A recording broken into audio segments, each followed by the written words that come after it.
government hears it, when do we want it? No! Thank you so much for coming together. New York City, we know how much there's at stake in this fight for work permits, but let's be clear.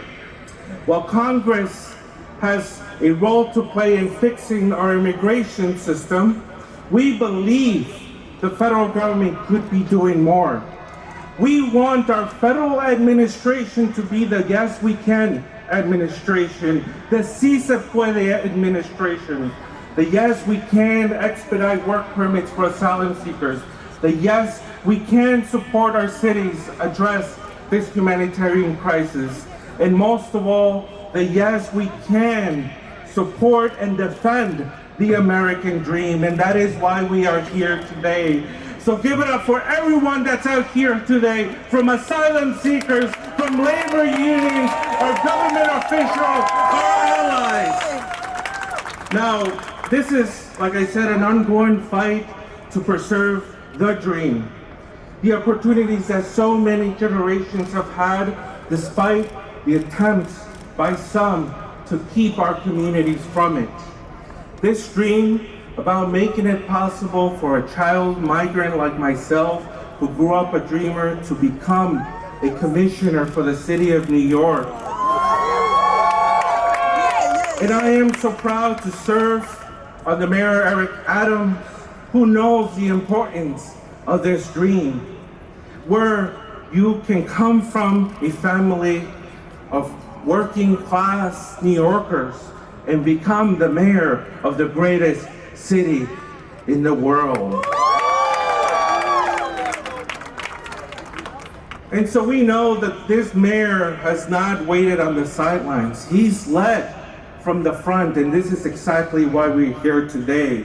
See, the mayor did not hesitate 1 second to say we need support to support asylum seekers, and we need to address this situation head on.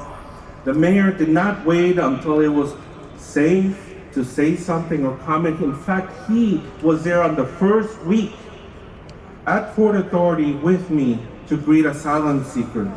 The mayor came to the border to see for himself what was happening and to call out Governor Abbott's actions. And the mayor was the first to say, we need work permits for asylum seekers.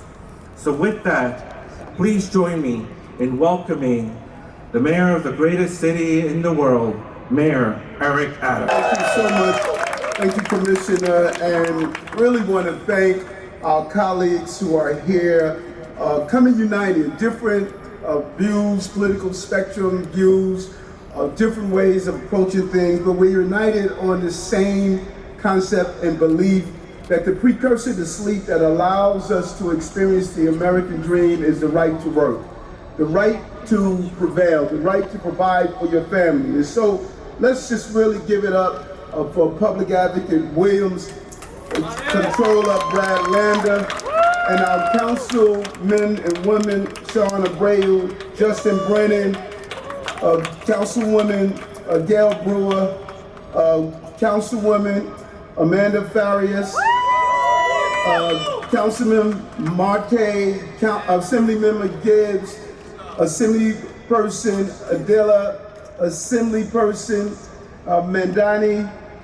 amazing Assemblywoman Jennifer Rajkumar, Assemblywoman Tapia, our good friend Senator Jackson Sepulveda, Senator Claire, Senator Kavanaugh, Senator Salazar, Senator Ramos, and Senator Myrie, all coming together, joining together, really unified. Give them a hand of the unification.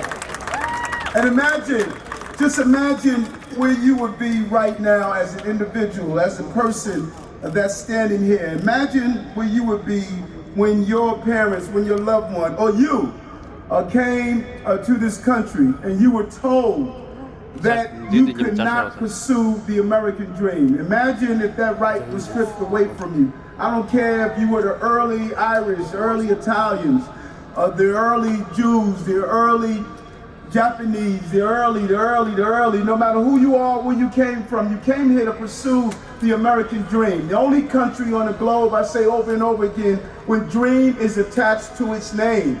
And the most important aspect of that dream is the right to self-determination. When I spent the night in the asylum hut that we created and spoke with the asylum seekers, they were clear.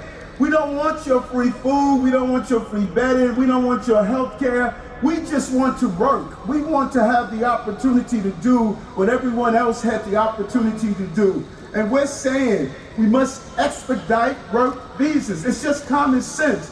Thousands of jobs are available to be filled to provide the services we need in the city, this state, and this country. And to have a new wave of individuals coming here to participate in the American dream says it all. This is who we are as a country, and no one knows that better than our labor community. I cannot thank labor enough for stepping up and adding their voice to this call. We are joined here today by the DC-37 HTC,